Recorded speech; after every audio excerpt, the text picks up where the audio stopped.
Test 2. You will hear a number of different recordings, and you will have to answer questions on what you hear. There will be time for you to read the instructions and questions, and you will have a chance to check your work. All the recordings will be played once only. The test is in 4 sections. At the end of the test, you will be given 10 minutes to transfer your answers to an answer sheet.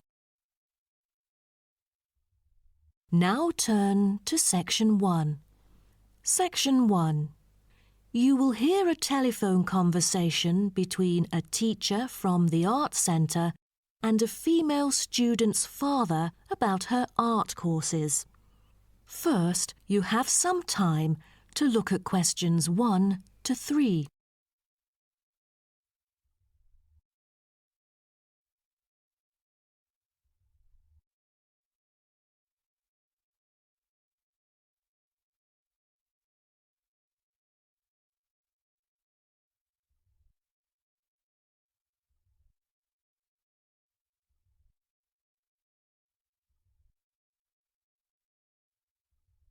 You will see that there is an example which has been done for you. On this occasion only, the conversation relating to this will be played first. Good afternoon. May I speak to Emma's parent? Afternoon. I'm her father. Who am I speaking to? This is Emma's teacher, Jane Carson, calling from the Arts Centre. I'm just calling to talk about her drama class at the centre. Oh, thank you for calling. How's Emma doing in drama class? You know, she just transferred here last month, unlike the others in her class who have been taking the course the whole semester since June. So I'm a bit worried that she might not fit in so well. The father says his daughter Emma has been taking the course since last month, so C has been circled as the answer. Now we shall begin. You should answer the questions as you listen, because you will not hear the recording a second time. Listen carefully and answer questions 1 to 3. Good afternoon. May I speak to Emma's parent? Afternoon. I'm her father. Who am I speaking to? This is Emma's teacher, Jane Carson, calling from the Arts Centre. I'm just calling to talk about her drama class at the centre. Oh, thank you for calling. How's Emma doing in drama class? You know, she just transferred here last month, unlike the others in her class who have been taking the course the whole semester since June. So I'm a bit worried that she might not fit in so well. There's no need to worry. She exhibits a strong performance in her drama class. Is that so? Yes, she didn't adapt to the new environment as quickly as I originally expected, and seemed a bit shy at first, but a few days later she made a couple of friends and became more talkative and also more involved in class. Emma really is a role model for others because she has always been an active participant during class. She voices her own ideas and is very creative. I didn't expect that, but I can tell that she really enjoys the course because she's been talking about it at home frequently these past few weeks. That's great to hear. Interest is always the best teacher. I also have to inform you that there's been an adjustment in the timetable of the drama class next term. Why is that? It's not that the music room that we currently use isn't available. As there are too many enrolling for the coming semester, increased class size means that space is limited to house the whole class. Also, the new classroom we use is not available during the current time frame, so I'm afraid we have to change the time for it. I see. So when would it be? As you know, the current class begins at 3:15, but the new time of the drama class would be 4:45. I'm afraid I have errands to run during that time. On the other campus, the class still begins at 3:15, but for the campus Emma goes to, it is the only time available for drama class. Oh, I see. I have to make adjustments to my course schedule then. No problem. Before you hear the rest of the conversation, you have some time to look at questions 4 to 10.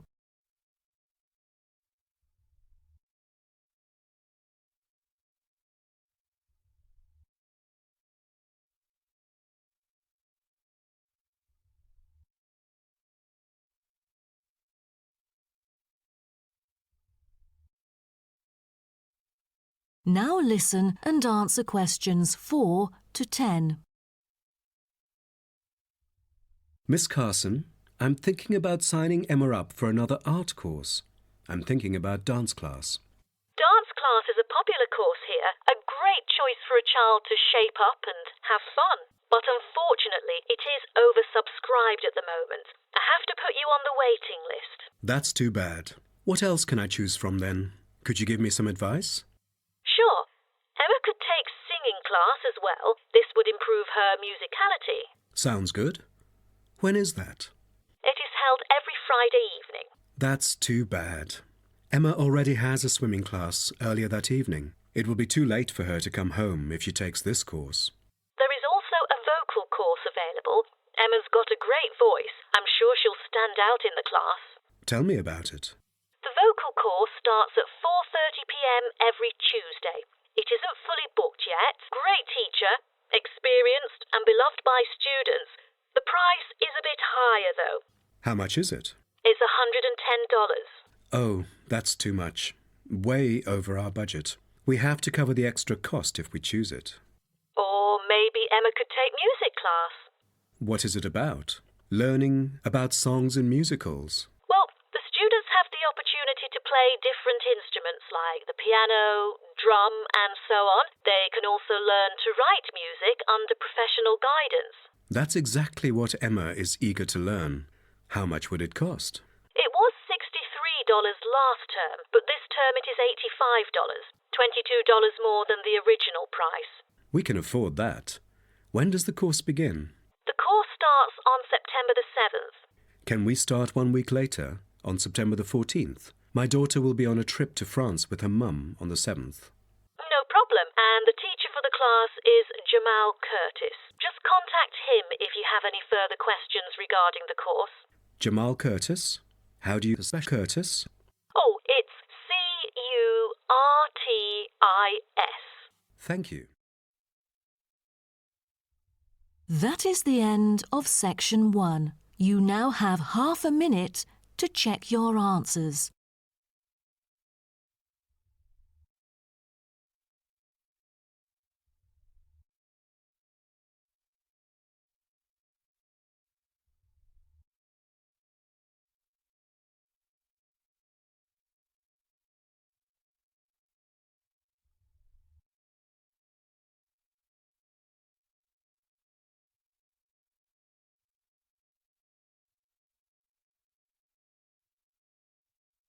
Now turn to Section 2. Section 2. You'll hear a coordinator for the annual ski and snowboard exhibition talking to the audience about some practical information for the whole event. First, you have some time to look at questions 11 to 15.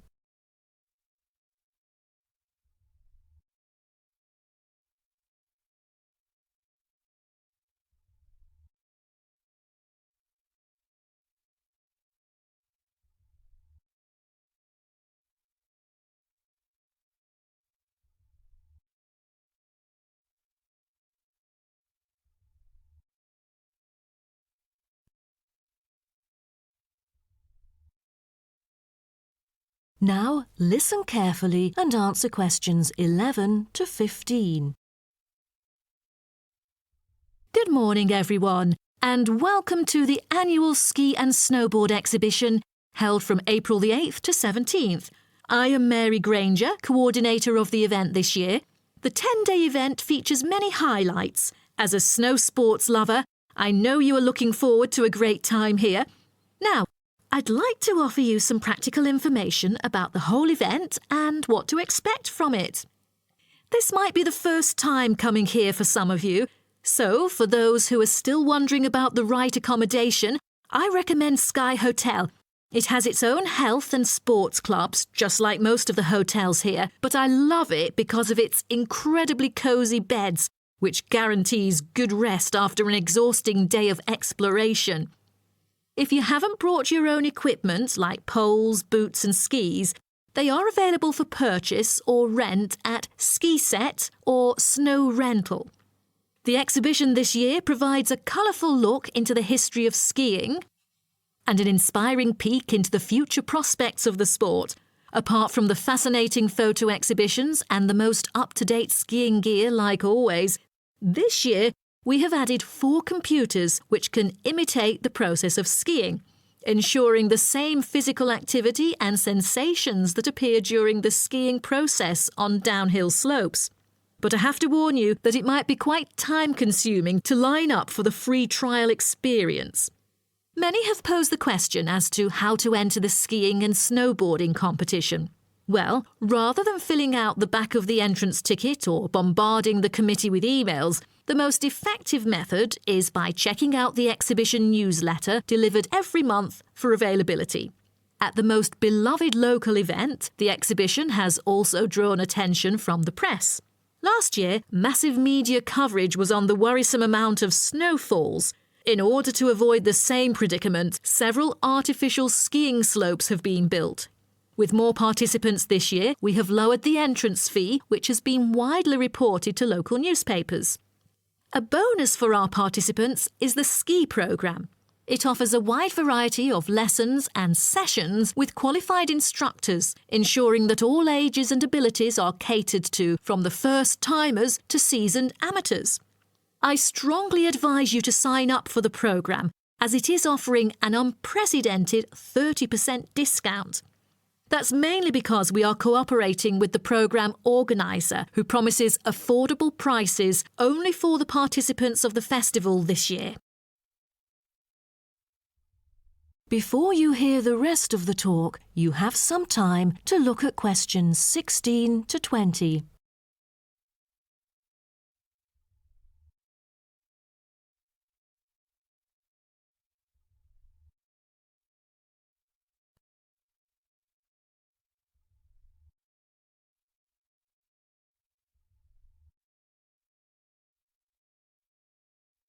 Now listen and answer questions 16 to 20.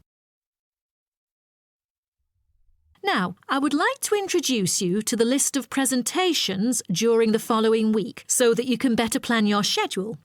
The first presenter, Simon, is one of our best ski instructors. As an experienced instructor, he will inform you about the dangers that face skiers and snowboarders. Accidents happen mostly to those who are careless or ignorant. Good risk management involves considering both the probability and consequences of an accident.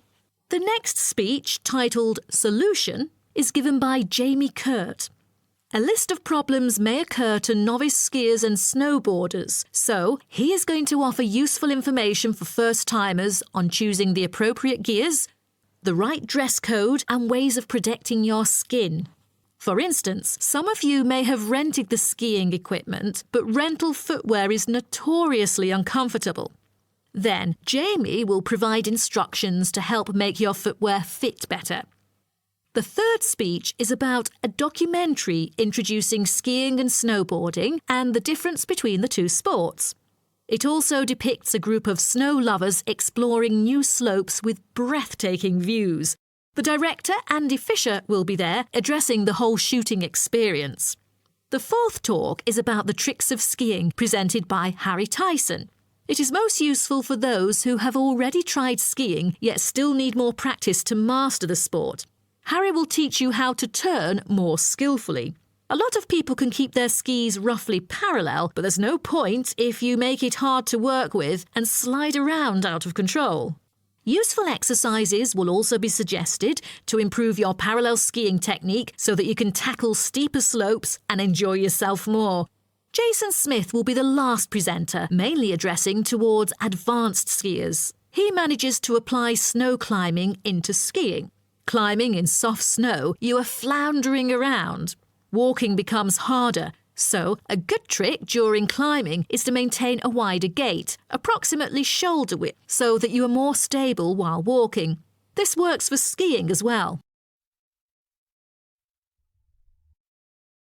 That is the end of section 2.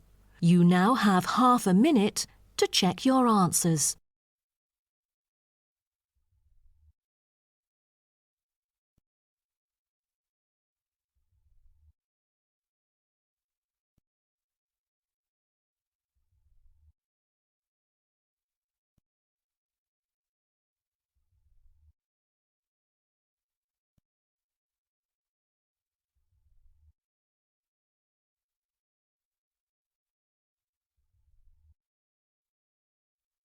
Now turn to section 3.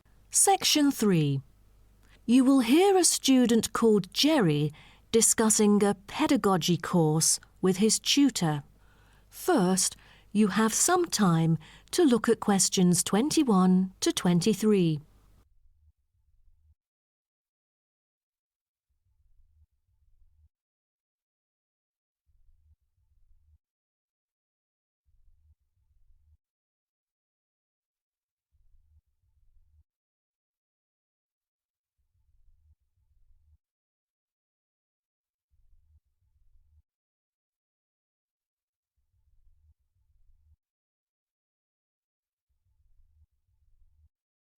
Now, listen carefully and answer questions 21 to 23.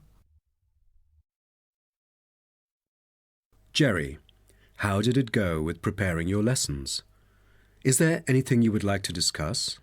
Well, this is actually the first time that I have ever taught in an elementary classroom. After 8 years of learning pedagogy, I want to practice what I've learned in an instructive manner. But I'm a bit stuck right now. The topic I want them to research is a bit hard for pupils. I'm afraid that they won't be able to handle it on their own. So I need new ideas on designing more effective teaching methods. Mr. Carter, do you have any suggestions? Well, you should probably read this book called Professional Learning, written by J.K. Simmons. He is a professor who just transferred here last semester, but is already popular amongst the students for his creative teaching methods. There is an extensive range of learning approaches mentioned in the book, including approaches for team research, which might be helpful to you. You mean dividing the students into groups to do research? I've never thought of this before. How does it work? Professor Simmons has already demonstrated how efficient this approach can be. Basically, it aims to increase cooperation between students so they can present the results in a collaborative fashion. It helps them to develop their own voice and perspective. I'll check out the book as soon as possible. It seems I can borrow some of the essential concepts and work them into my course design. Before you hear the rest of the talk, you have some time to look at questions 24 to 30.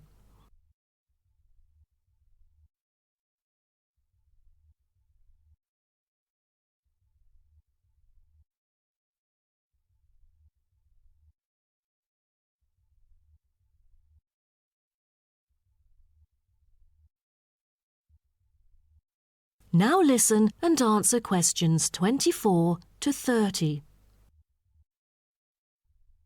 Well, I was thinking maybe I could use both observation and non-observation as a part of my teaching methodology. Could you take a look at my teaching plan? Sure. What kind of observational methods do you have in mind? For the observational part, I intend to include 2 approaches. First, the pupils can assess each other's behavior. I feel that reviewing fellow students through criteria-based reference evaluation allows constructive feedback. It can also improve their understanding of the subject material. That's a smart move for a large class that would be hard to observe all by yourself. Also, you might want to get the feedback from several different individuals rather than just one. So how do you plan to carry out the peer assessments? Oh, every pupil will be required to write a diary. which includes group projects, presentations, and in-class discussions. They'll put down their remarks. I'll collect them on a regular basis, which can also help me see whether they can keep up or not. Good. What else do you intend to do? Besides that, I also plan to do video recording. I've already purchased a camera, just in case I miss anything important. I can go back and review their performances anytime I want. Would you record every in-class activity?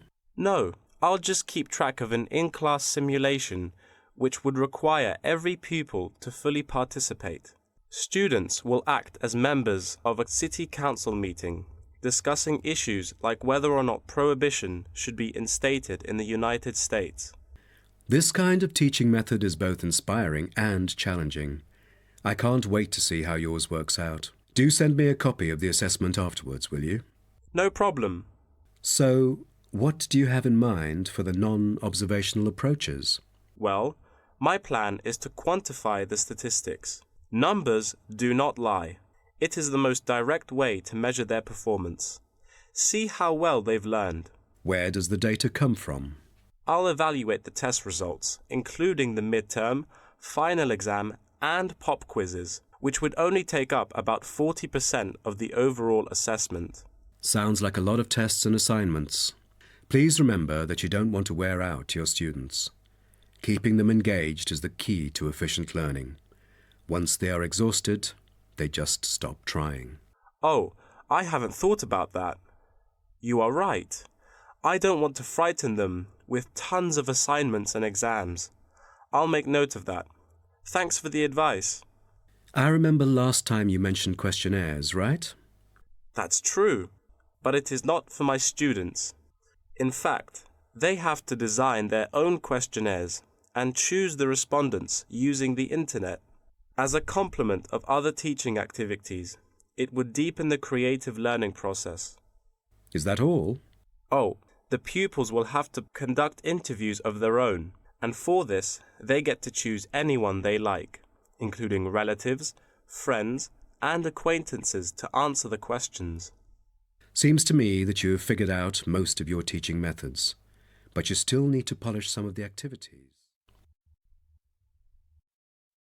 That is the end of section 3. You now have half a minute to check your answers.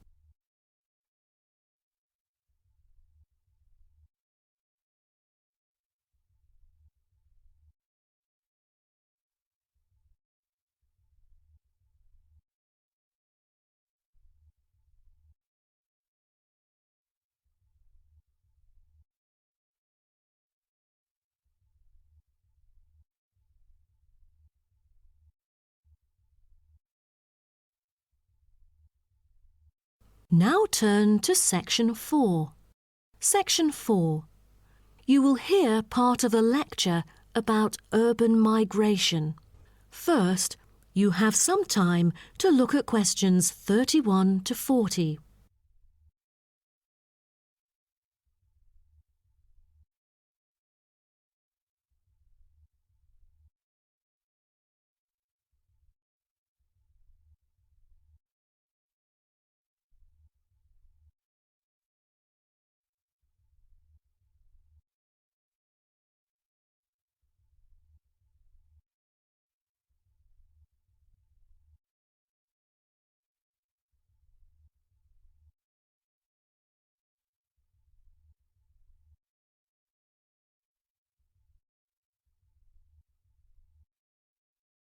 Now, listen carefully and answer questions 31 to 40. Good afternoon, and welcome to my talk on urban migration today. The world has experienced unprecedented urban growth in the recent decade. As much as 3% of Earth's landmass has been urbanized, an increase of at least 50% over previous estimates. Today, people living in cities already outnumber those in rural areas, and the trend does not appear to be reversing. In addition, cities have larger amounts of carbon consumption than rural areas. This is a result from two major aspects. First, With the increase of urban population around the world, the massive construction of urban infrastructure and residential housing is hard to avoid. Second, urban households have a higher rate of car ownership and use more gasoline products. Even though rural exodus is often negatively judged, there are also benefits of migration shared by the local environment and the society as a whole. Well, firstly, global trends of increasing urban migration and population urbanization can provide opportunities for nature conservations, particularly in regions where deforestation is driven by agriculture. As rural dwellers leave their homes, local forests are left to recover. What's more, it is easier for city dwellers to get around. Living in the country means transport can be very difficult. For instance, after midnight, there are no buses or taxis in the countryside. However, there is still a number of public transport modes to choose from in the city. Finally, with more funds and advanced technology, cities endeavor to produce clean energy. New power plants have been built to take harmful methane gas created by the decomposition of rubbish and convert it into electricity. By doing so, an important greenhouse gas is turned into useful energy rather than being directly emitted into the atmosphere. The hustle and bustle of city life offers women the opportunity to explore different professions and pursue their own careers. Women in cities work as engineers, managers, and even football players. This change of roles has affected their marital status and family life. More women are choosing their careers over marriage, which raises the graph of late marriages. As a result, more are remaining single well into their late 30s. They want to be independent and earn money on their own. It is also easier for them to get a promotion while working in the city. Women are slowly achieving wider participation at work, while in rural areas, the mindset is still very conservative.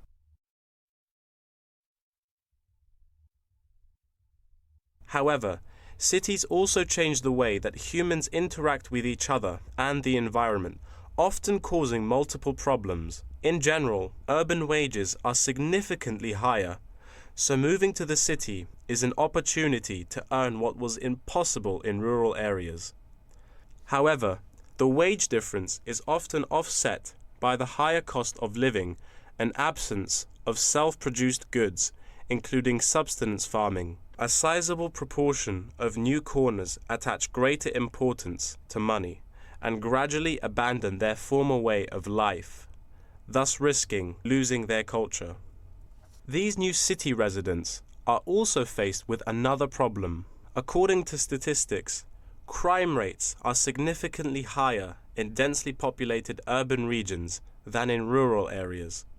For instance, property crime rates in our metropolitan areas are 3 to 4 times as high in comparison to the rates in rural communities. Immigrants, upon arrival into cities, typically move into the poor, blighted neighborhoods because that is where they can afford to live. Crime in these areas is high and reflects poor living conditions, as these neighborhoods experience great levels of poverty. This pattern also occurs for violent crimes, which is much more common in large urban areas than elsewhere. In addition, traffic congestion and industrial manufacturing are prominent features of the urban landscape, which take their toll on the natural environment and those who depend on it.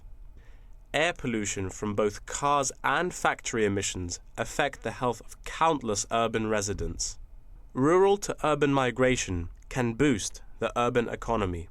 With a better economy, cities provide their residents with better welfare, but the concentration of services and facilities such as education, health, and technology in urban areas inevitably contributes to greater energy consumption. Another problem with life in the city is traffic congestion. It makes people late to work and thus stresses us out before we even get there. Deliveries can't arrive on time, gas costs money. The quality of life of those commuters starts to decline. What's worse is that if congestion makes it harder to match the right workers to the best jobs, it is economically inefficient as well. That is the end of section 4. You now have half a minute to check your answers.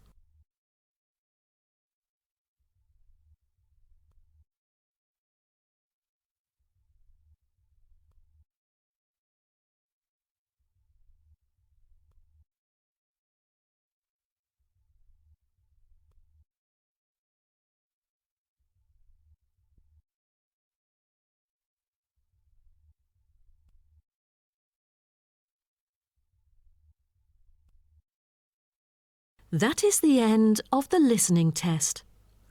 In the IELTS test, you will now have 10 minutes to transfer your answers to an answer sheet.